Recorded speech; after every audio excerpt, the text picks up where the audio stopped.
beautiful people. Hold on one sec.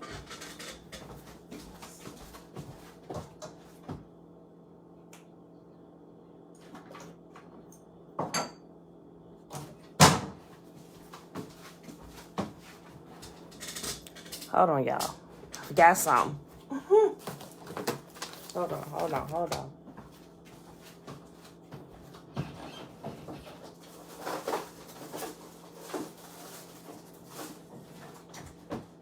One moment, y'all.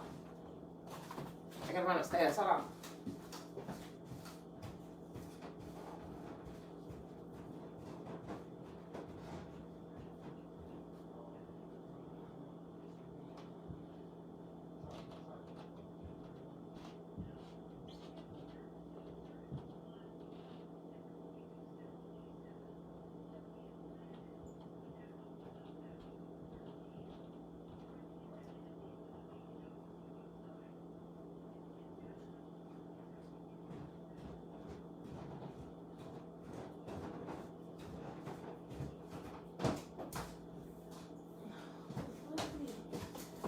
Yeah. Okay, beautiful people. All right. Tiffany, hey girl, hey. All right, y'all.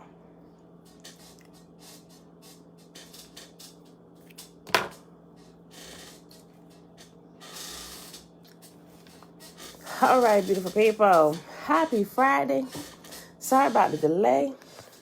Had to get something done. Hold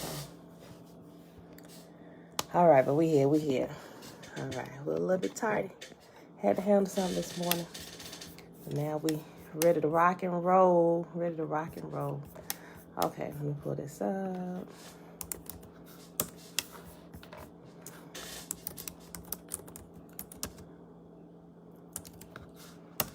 Y'all almost done, y'all. We about to, I ain't gonna say start over.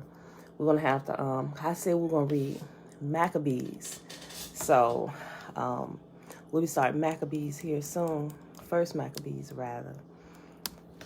Mom, shalom. Shayla, hey girl, hey. Okay, y'all. Give me a second, trying to catch my breath. Had to run back upstairs and grab something. Like I said, excuse me for the tardiness. I had to handle something this morning before I got live. It's okay. All right. So let's get right to it. Happy Friday, everybody. It is December the 10th, 2021. It is day 324 of year 3 of reading through the books of the law and the prophets, and of the 3-year consecutive day count, day 992. Today, y'all, we're reading Proverbs 19, 20, and 21. And then we're going to pick up where we left off at yesterday with Jesus Never Existed on page 50. Marie, shalom. All right, beautiful people. We're going to be done with this in a few days as well with Jesus Never Existed. Y'all been thinking about what y'all want to do. Like, I'm so excited. I'm trying to decide whether I want to hear a few people say it first. If y'all content, we just want to keep driving the nail in the coffin on the myth of the New Testament. We'll do that for another book, possibly 2, right? Just to make sure you get it deep down in your shana now. So now we can go up a level in our morning devotional Bible study, what have you, so we can actually begin to take some of these things and begin to apply them in our lives so we can see some results, which is going to get you closer to your Creator, to the Most Holy. That's what this is all about, right? To make sure you have a good understanding of who He is until you're able to, some of you got, y'all take it higher, Marie. Let's go. Look.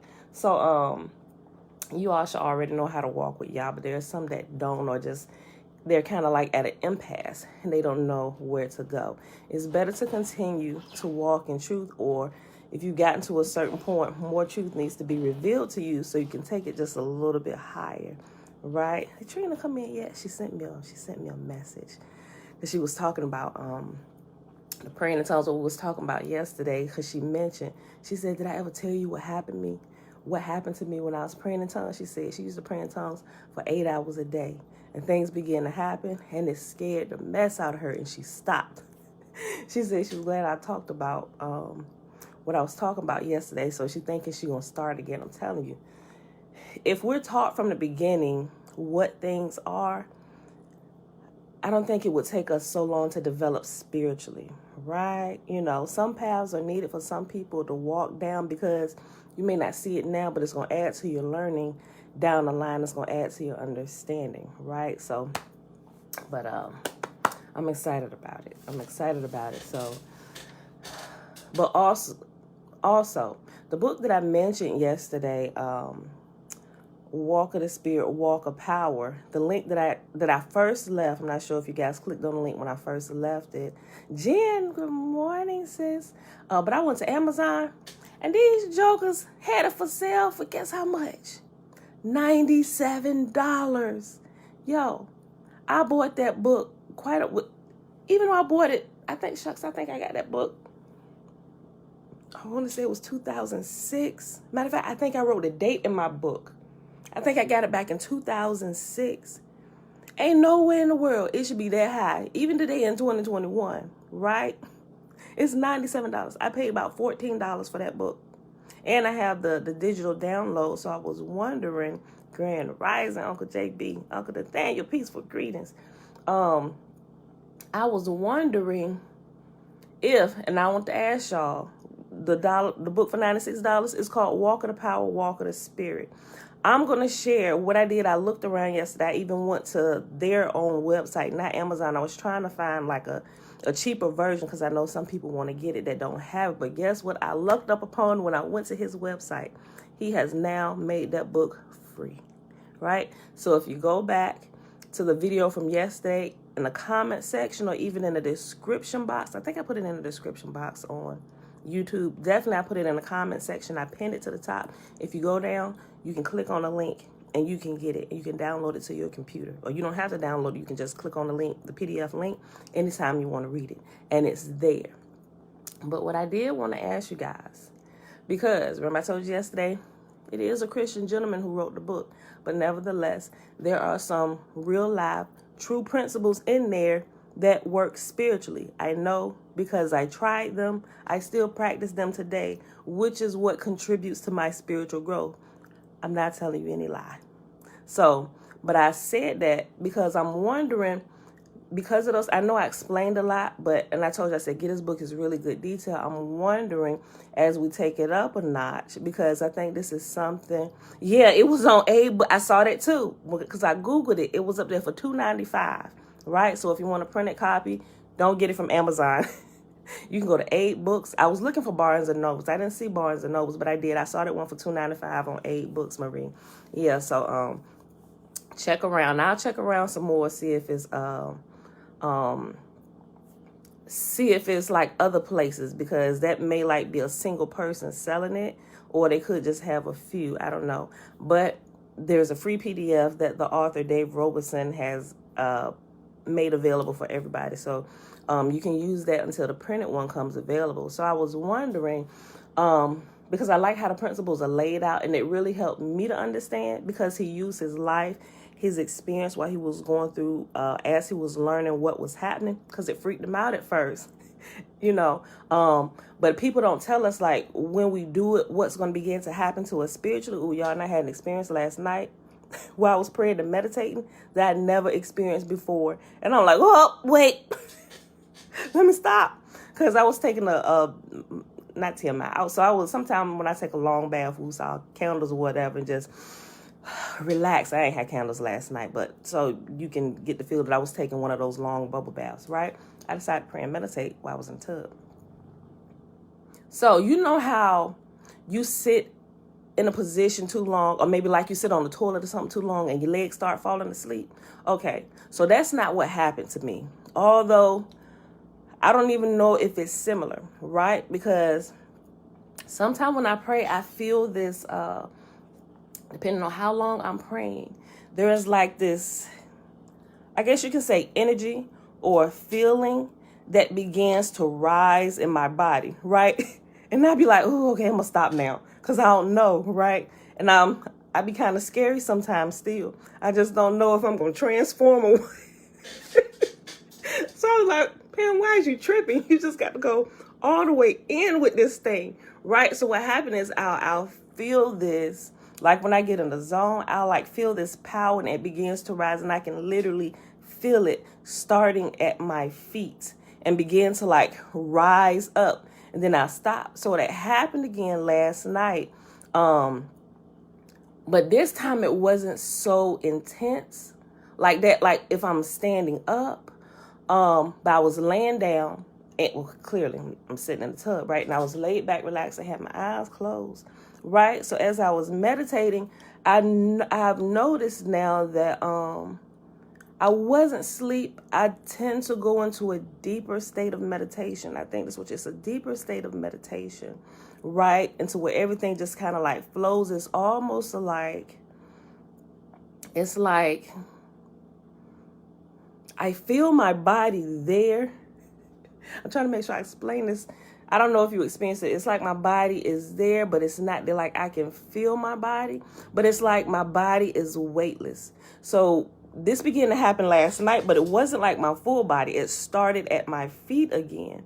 And then when I realized it, I opened my eyes and I looked at my feet and I pulled them out of the water. They were like completely weightless, right? Like, you know how you can lift up your feet and you can tell your feet is there. You can touch your feet together. You can feel them. I couldn't feel that. But my feet weren't asleep. It was a completely different feeling from when your feet fall asleep. Because sometimes it feel like it's a bunch of pins and needles and it feel like blood is like radiating, trying to bring itself together.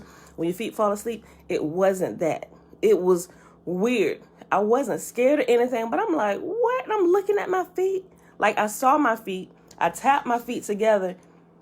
What was crazy, when I tapped my feet together, I could feel them, but I couldn't feel them. I could feel them in a sense that when I tapped them together, I could feel there was like they weren't heavy. It was almost like I didn't have feet.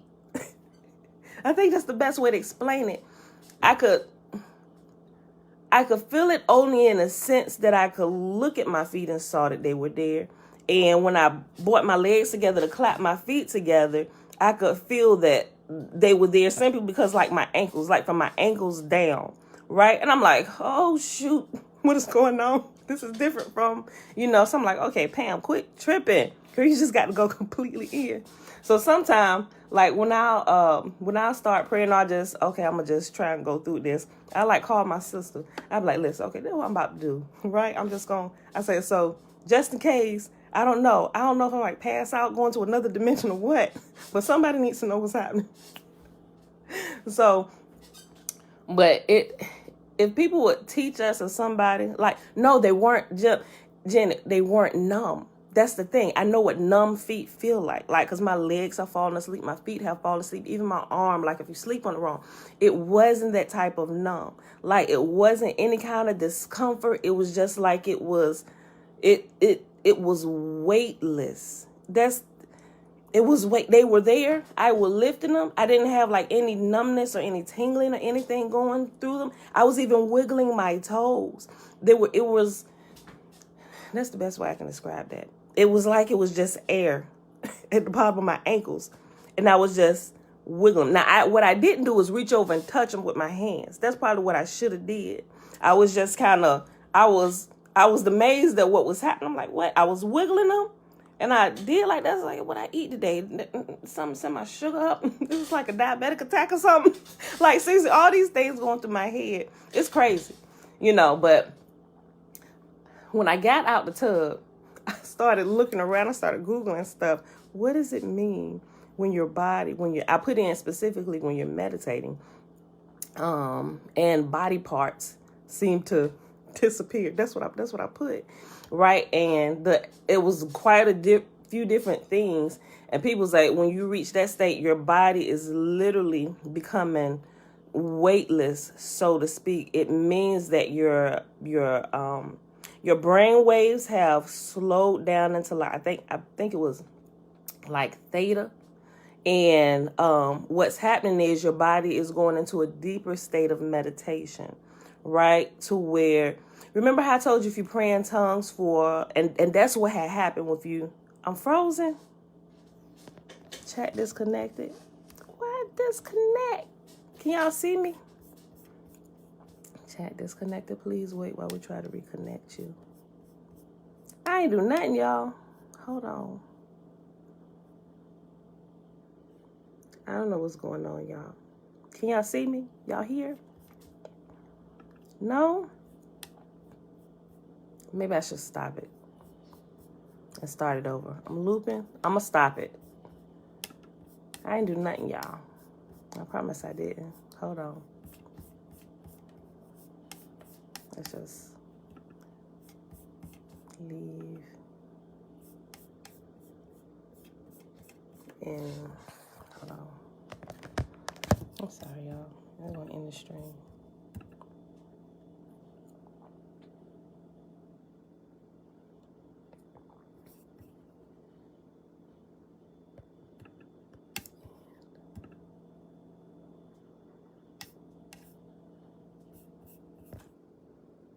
I don't know, something happening.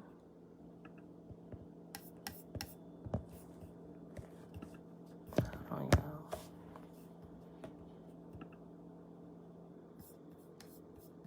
I'm not connected.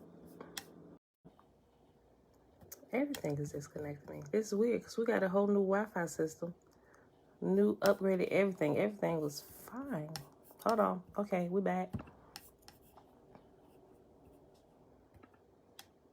Okay, go live. That's weird. Can y'all still see me over here on Facebook? Because it went out for a second too. Okay.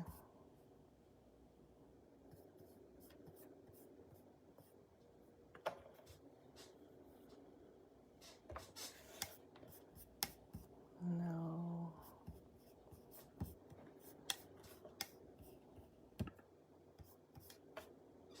What in the world? YouTube? Hold on, y'all.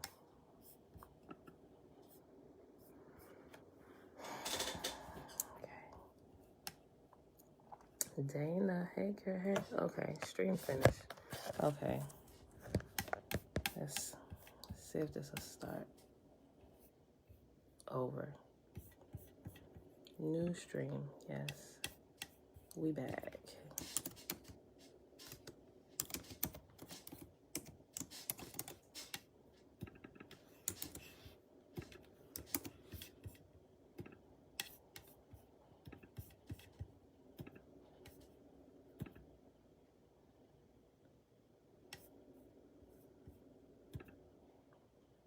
Okay. It's doing its thing.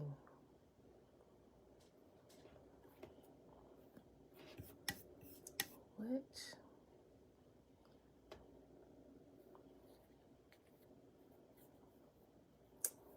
Sheesh. Hold on, y'all. This,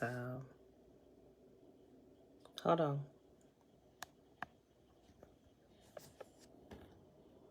Okay. All right, I ain't got to do that. Say I'm live again. Why? Hold on. Oh, connection is unstable. Why?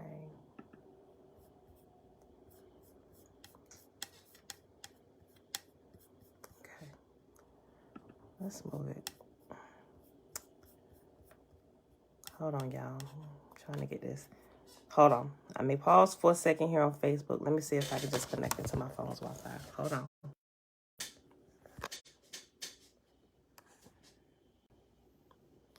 Okay. Okay. Successfully. Okay. Back. Okay. Okay, it's going. It said I'm successfully connected back. Do me a favor, Shayla. Check and see if I'm back on YouTube. it's going to time running, and it gave me a little notification that it was successfully connected.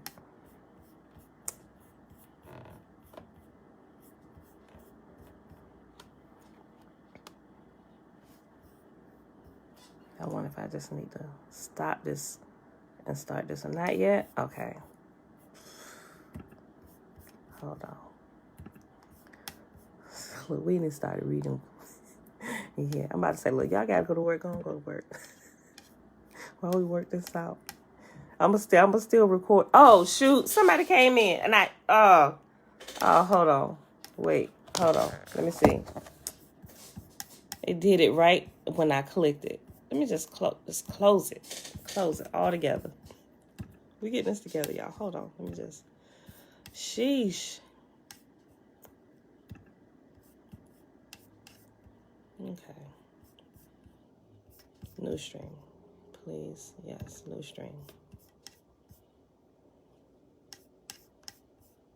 They were like, what she got going on this morning? It's just upcoming. Okay. My mama just sent me a text. Okay. We back for real this time, y'all. Hold on. Okay.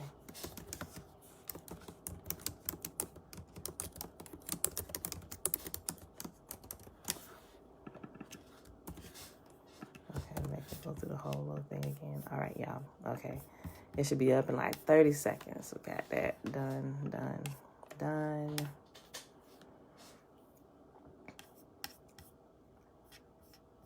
My phone scheduled for 7:57. Jeez, hold on.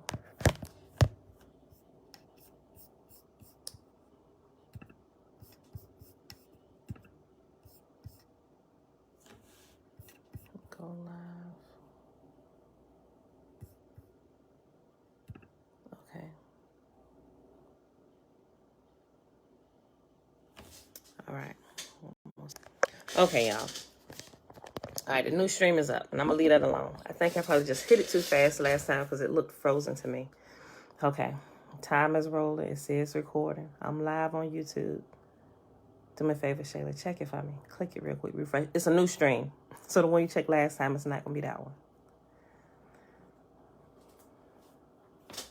Okay. My mom sent me a text. Sorry for all the technical difficulties this morning, beautiful people. All right. I'm just wait for one to pop in, make sure it's actually live. It says live from my end. Back? Okay, cool. Okay, great. Okay, grainy and spinning. I'm going to leave it like it is right now. My mama texted me, she said it's grainy and spinning. Okay. Y'all, this thing keeps saying, please wait while we try reconnecting. I don't know what's happening here. So I'm gonna just keep going because it's still recording. When it freezes me on my side, then I know for certain that it's completely stopped recording me. But if all else fails, I'm just gonna take the video from Facebook and upload it today. Right? So, let me see. Matter of fact, wait, frozen again. Okay. I'm just going to leave the Facebook link.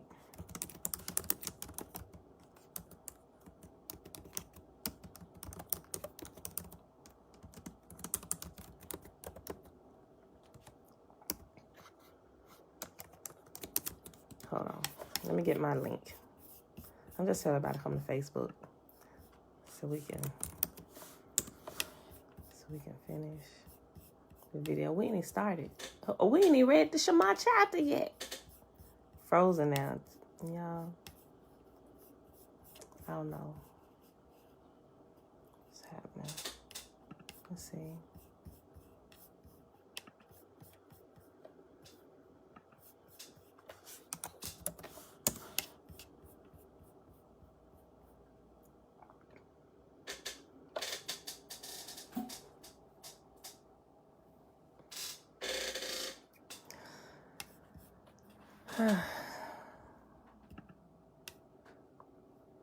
Why?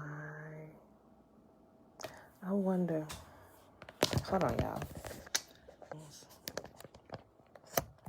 See how that works. Okay.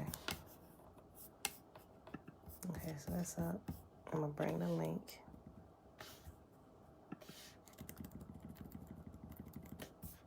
For the video.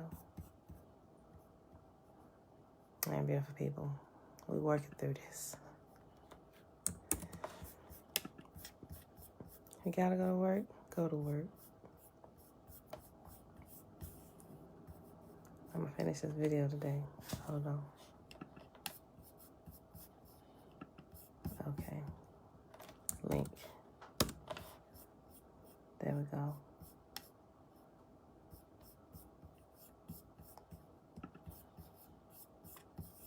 All right, y'all.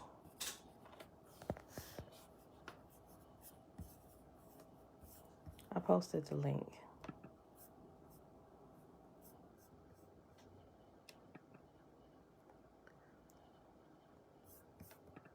You should be able to click on it now.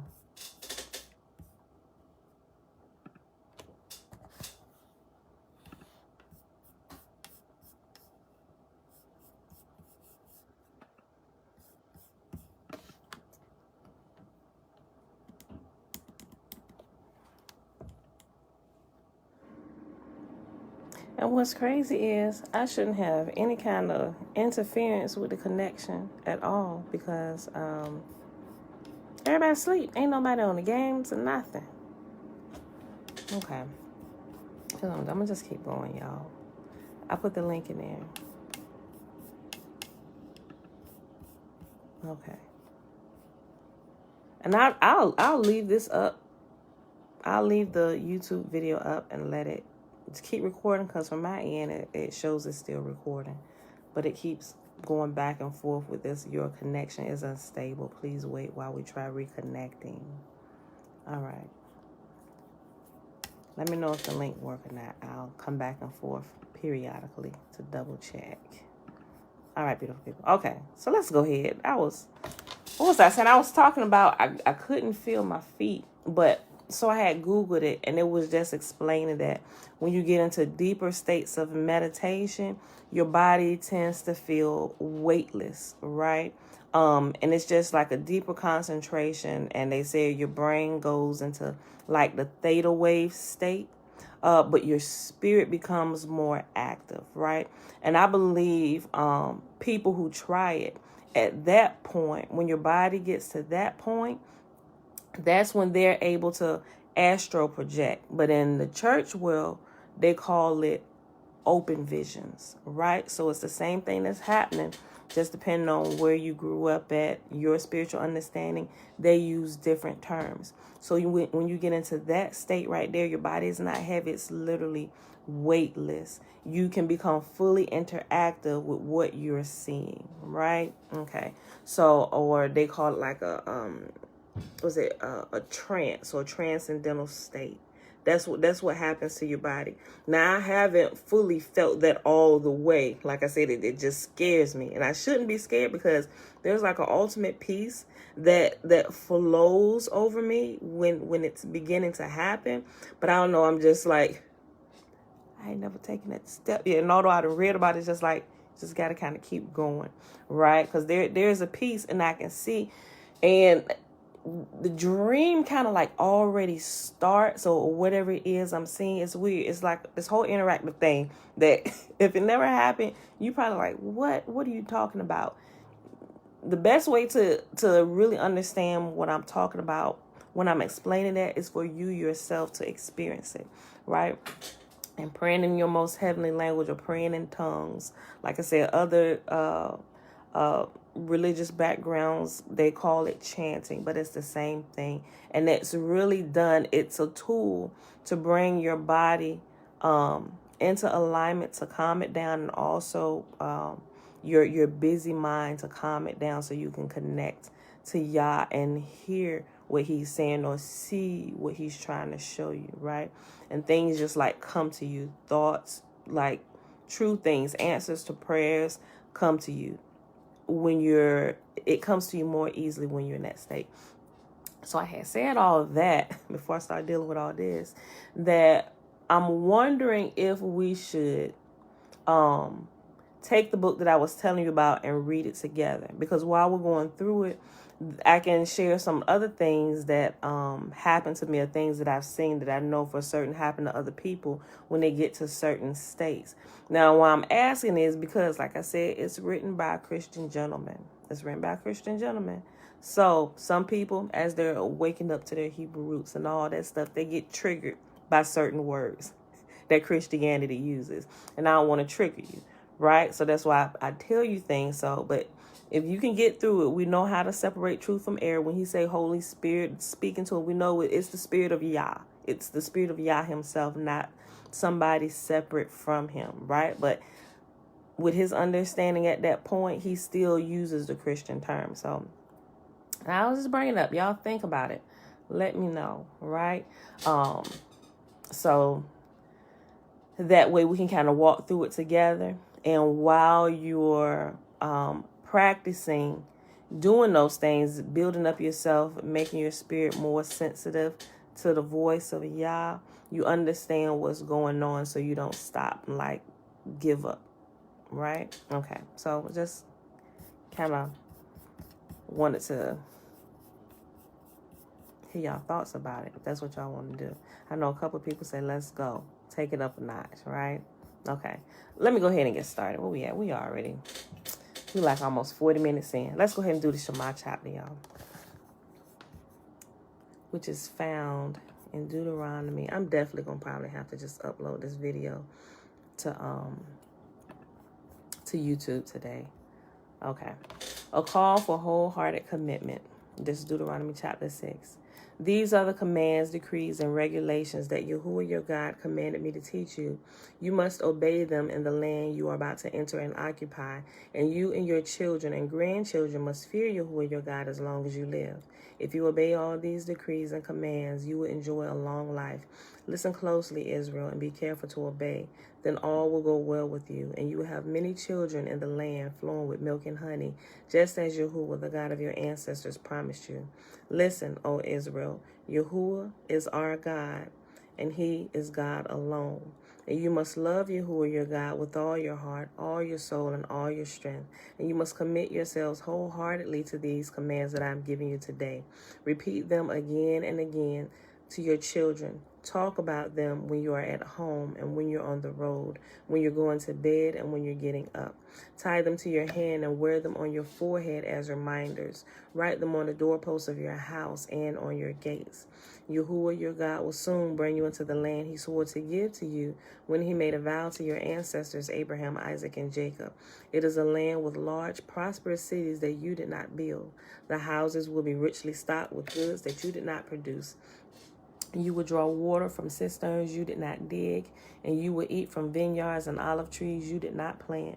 When you have eaten your fill in this land, be careful not to forget Yahuwah, who rescued you from slavery in the land of Egypt. You must fear Yahuwah your God and serve him. When you take an oath, you must only use his name. You must not worship any other gods of the neighboring nations, for Yahuwah your God who lives among you is a jealous God. His anger will flare up against you, and he will wipe you from the face of the earth. You must not test Yahuwah your God as you did when you complained at Massah. You must diligently obey the commands of Yahuwah your God, all the laws and decrees he has given you. Do what is right and good in Yahuwah's sight, so all will go well with you. Then you will enter and occupy the good land that Yahuwah swore to give to your ancestors, and you will drive out all the enemies living in the land, just as Yahuwah said you would. In the future, your children will ask you, what is the meaning of these laws, decrees, and regulations that Yahuwah your God has commanded us to obey? Then you must tell them, we were Pharaoh's slaves in Egypt. Yahuwah brought us out of Egypt with his strong hand. Yahuwah did miraculous signs and wonders before our eyes, dealing terrifying blows against Egypt and Pharaoh and all his people. He brought us out of Egypt so he could give us this land he had sworn to give to our ancestors. And Yahuwah our God commanded us to obey all these decrees and to fear him, so he can continue to bless us and preserve our lives, as he has done to this day. For we will be counted as righteous when we obey all the commands Yahuwah our God has given us. All right, beautiful people. So we'll hop on over here to Proverbs chapter 19.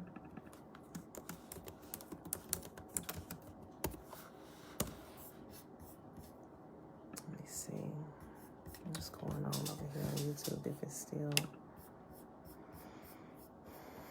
is still, well, it says recording on my end, but I think it's completely still frozen. I hope that link worked that I left. Okay. Proverbs Chapter 19. Better to be poor and honest than to be dishonest and a fool. Enthusiasm without knowledge is no good. Haste makes mistakes. People ruin their lives by their own foolishness and then are angry at Yahuwah. Wealth makes many friends. Poverty drives them all away. A false witness will not go unpunished, nor will a liar escape. Many seek favors from a ruler. Everyone is the friend of a person who gives gifts. The relatives of the poor despise them. How much more will their friends avoid them? Though the poor plead with them, their friends are gone. To acquire wisdom is to love yourself. People who cherish understanding will prosper. A false witness will not go unpunished, and a liar will be destroyed. It isn't right for a fool to live in luxury or for a slave to rule over princes. Sensible people control their temper. They earn respect by overlooking wrongs. The king's anger is like a lion's roar, but his favor is like dew on the grass. A foolish child is a calamity to a father. A quarrelsome wife is as annoying as constant dripping. Fathers can give their sons an inheritance of houses and wealth, but only Yahuwah can give an understanding wife. Lazy people sleep soundly, but idleness leaves them hungry. Keep the commands and keep your life. Despising them leads to death. If you will help the poor, you are lending to Yahuwah, and he will repay you. Discipline your children while there is hope. Otherwise, you will ruin their lives. Hot-tempered people must pay the penalty. If you rescue them once, you will have to do it again. Get all the advice and instruction you can, so you will be wise the rest of your life. You can make many plans, but Yahuwah's purposes will prevail. Loyalty makes a person attractive. It is better to be poor than dishonest. The fear of Yahuwah leads to life, bringing security and protection from harm. Lazy people take their food in their hand, but don't even lift it to their mouth. If you punish a mocker, the simple-minded will learn a lesson. If you correct the wise, they will be all the wiser. Children who mistreat their father or chase away their mother are an embarrassment and a public disgrace. If you stop listening to instruction, my child, you will turn your back on knowledge. A corrupt witness makes a mockery of justice. The mouth of the wicked gulps down evil. Punishment is made for mockers, and the backs of fools are made to be beaten. Next chapter, Proverbs Chapter 20. I think the YouTube, I still got it rolling. It's going like in and out. I see like one or two people come in and go back out. So I know, well, I don't know. I can see what I see, but they may come in and see that it's frozen. All right.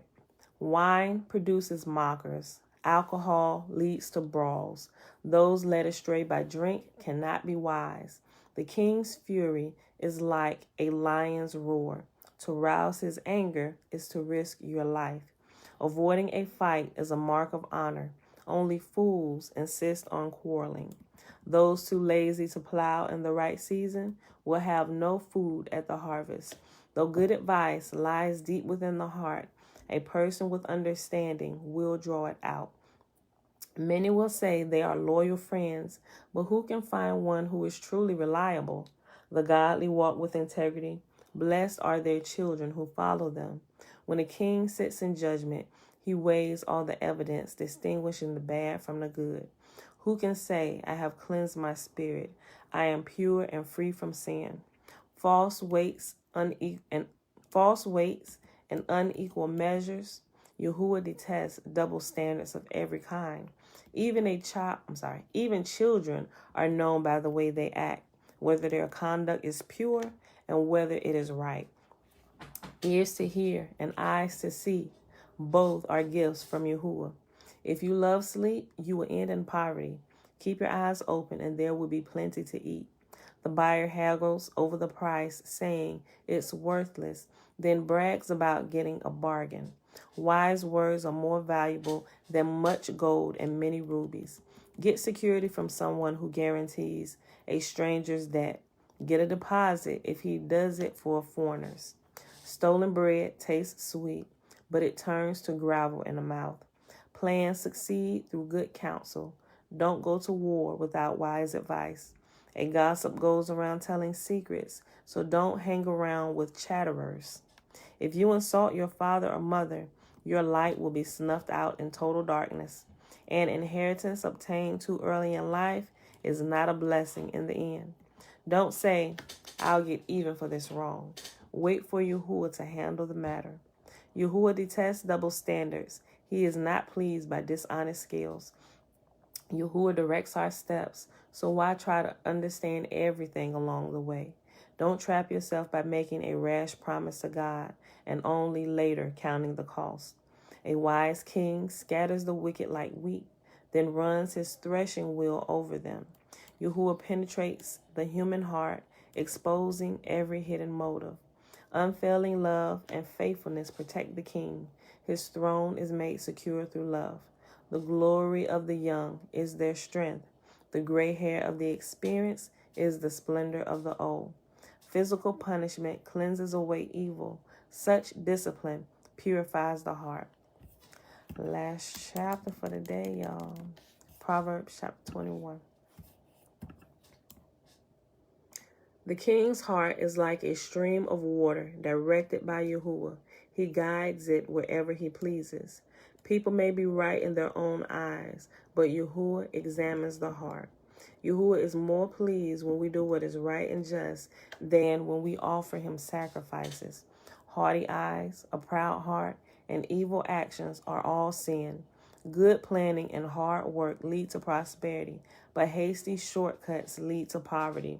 Wealth created by a lying tongue is a vanishing mist and a deadly trap.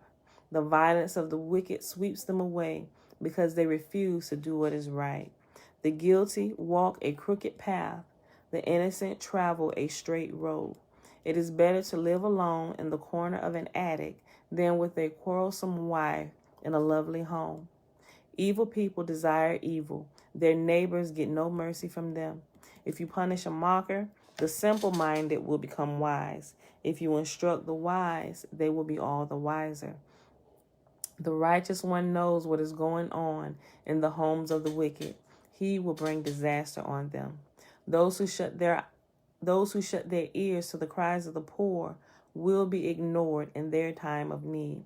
A secret gift calms anger. A bribe under the table pacifies fury. Justice is a joy to the godly, but it terrifies evildoers. The person who strays from common sense will end up in the company of the dead. Those who love pleasure become poor. Those who love wine and luxury will never be rich. The wicked are punished in the place of the godly. The wicked are punished in place of the godly, and traitors in place of the honest. It is better to live alone in the desert than with a quarrelsome, complaining wife. The wise have wealth and luxury, but fools spend whatever they get. Whoever pursues righteousness and unfailing love will find life, righteousness, and honor. The wise conquer the city of the strong and the level of the fortress in which they trust. Let me read that again. The wise conquer the city of the strong and level the fortress in which they trust. Watch your tongue and keep your mouth shut, and you will stay out of trouble. Mockers are proud and haughty. They act with boundless arrogance. Despite their desires, the lazy will come to ruin, for their hands refuse to work. Some people are always greedy for more, but the godly love to give. The sacrifice of an evil person is detestable, especially when it is offered with wrong motives. The false witness will be cut off, but a credible witness will be allowed to speak. The wicked bluff their way through, but the virtuous think before they act. No human wisdom or understanding or plan can stand against Yahuwah. The horse is prepared for the day of battle, but the victory belongs to Yahuwah. All right, beautiful people. That is our reading for today. So let's go ahead. We're not going to take that long today. We'll probably just read this one chapter because we've been up here for a while. We started late. But we'll read this chapter 9. I'm going to get this figured out so we don't run into this issue tomorrow. So we'll stay live. All right, so on page 51, Jesus of Nazareth is the title. Let's take a closer look at that Nazareth bit. We all know, I think, that there is a major city called Nazareth today. It has a largely Arab population, but it plays a major part in Israel's tourist industry. Over a million visitors, many believing Christians, pass through Nazareth every year, and no doubt are confirmed in their faith. We can trace the history of Nazareth back through many centuries. In fact, as far as the 4th century, when the mother of the Emperor Constantine, Helena, made a pilgrimage to the so-called Holy Land. She was in particular concerned with finding relics and sites associated with her newly acquired Lord. In fact, at the place where Nazareth now stands, Helena found no city, no town, not even a village, nothing apart from a well said by quick-thinking locals to be the well from which Mary, the mother of Jesus, drew water. Around that well, the empress ordered the construction of a church. A generation later, another touring grand dame associated with the imperial court, Igaria from Spain, visited the same area. She found, or rather was directed toward, a cave. And this was said to be the very cave where the Holy Family had lived. Again, a church was built over that spot. From this construction of 2 churches, a holy settlement was established. Soon it became a place of pilgrimage and drew in a population to service and profit from the flow of pilgrims. So from the 4th century onward, we certainly have a town of Nazareth. Rather more pertinent to the study of Jesus, however, is the situation before the 4th century, that is, from before the official endorsement of Christianity as the approved faith of the empire. Now, it is a fact that neither 3rd century church father Origen nor 4th century church historian Eusebius, both of whom lived in the coastal city of Caesarea, only 30 miles from where Nazareth now stands, are at all clear as to where Nazareth was located and seem never to have visited this important city. We also have testimony of the so-called Pilgrim of Bordeaux, an early visitor to the Holy Land who has left his itinerary for posterity. And interestingly enough, although this pilgrim visits and records so many places referred to in the Old Testament, he makes no reference at all to the city or town of Nazareth. Searching through other early sources, an interesting picture emerges. Nazareth is mentioned not once in the entire Old Testament, nor is Nazareth mentioned in the holy works of the Jews, the Talmud. The letters ascribed to the Saint Apostle Paul, though mentioning the name Jesus more than 200 times, not once mentioned the town of Nazareth. In fact, no ancient historian or geographer mentions such a place. As it happens, 2 centuries of searching by biblical archaeologists gives no support to the town existing in the 1st century either.